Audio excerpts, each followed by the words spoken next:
Hi guys, Christopher here, aka Dragon7. I'm going to do a quick video of how I put on the KBDD skids on my blade nCPX. I have the opportunity to do this because I experimented with the first set, which did not come out as much as I wanted them to. So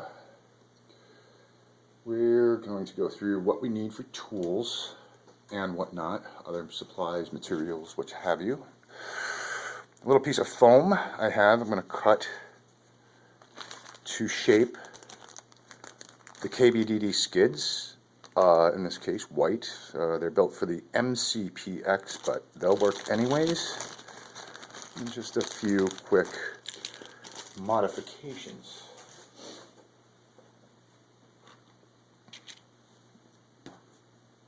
This part right here on the skids is going to hit up against the board, and there will be problems with this front mount here. Also, the front mount, the rear mount, press fit into the body are a little too tall, so we can just simply take the X-Acto blade and cut about, I would say, a 1/16 of an inch off, not too much, on each tip. Really easy to do. Don't cut yourself with the X-Acto like I sometimes do.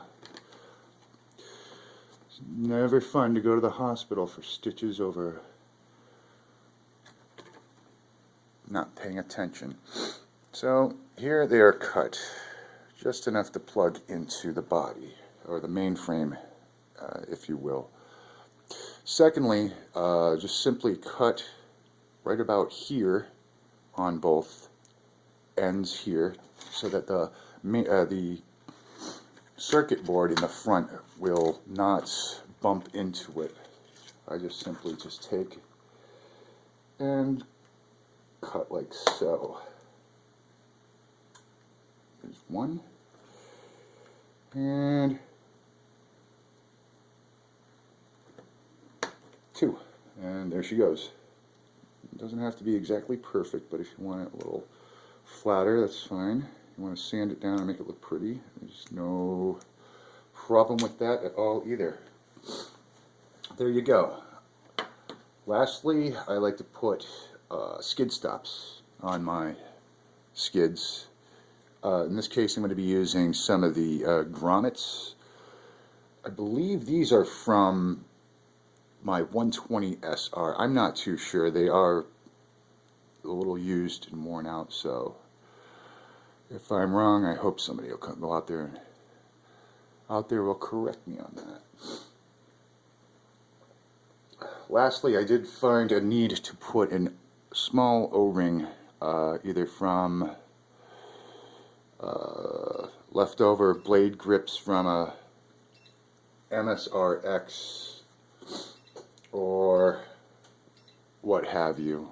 Just something big enough. You can even slice one of these down to get it to fit, because I find the back post fits a little higher up and makes the skids look like they hang down, but that's okay.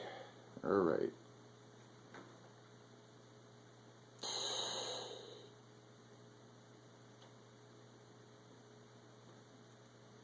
And there's my prepped up skids, new set, freshly cut. Next, I want to take this foam and cut approximately the same width here as the battery tray, or the length of the battery tray.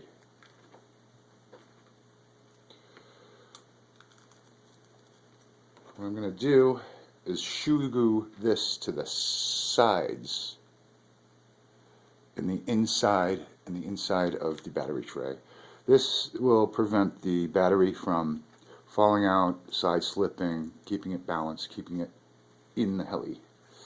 So just cut a few of these up into little squares, just fluffy and big enough so it will hold that fantastic 1-cell battery in. The shoe goo, okay. In this case, I use a simple paper clip end to apply the glue. Squeeze a little out. Now, note about shoe goo is the air really starts to cure this stuff pretty quickly, so you may want to work as quickly as possible.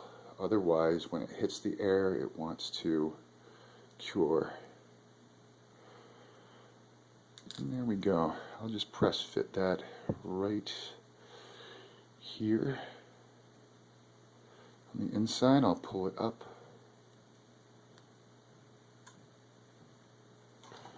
And same for the other side.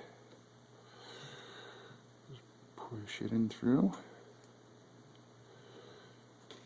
Get the aid of the paper clip to help too.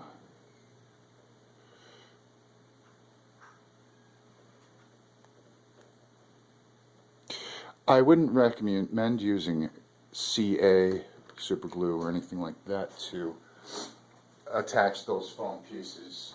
The super glue will harden the foam, and eventually after a few bangs and bruises, that foam will pop right off. CA glue does not adhere well to this particular plastic for some reason, and that's okay. When in doubt, shoe glue. Alright, lastly, I'm going to again use the paper clip on the shoe glue. I'm just going to dab the posts that insert into the main frame for the Nano. Nice little dabble, do you? Wrap it around there. Done. You want to pay a little attention to the front post, not to get too much on the rear part of the post, because the pinion gear on the motor is very close to that. We don't want to gum up the gears. No, no, sir. Alright, seal that puppy up.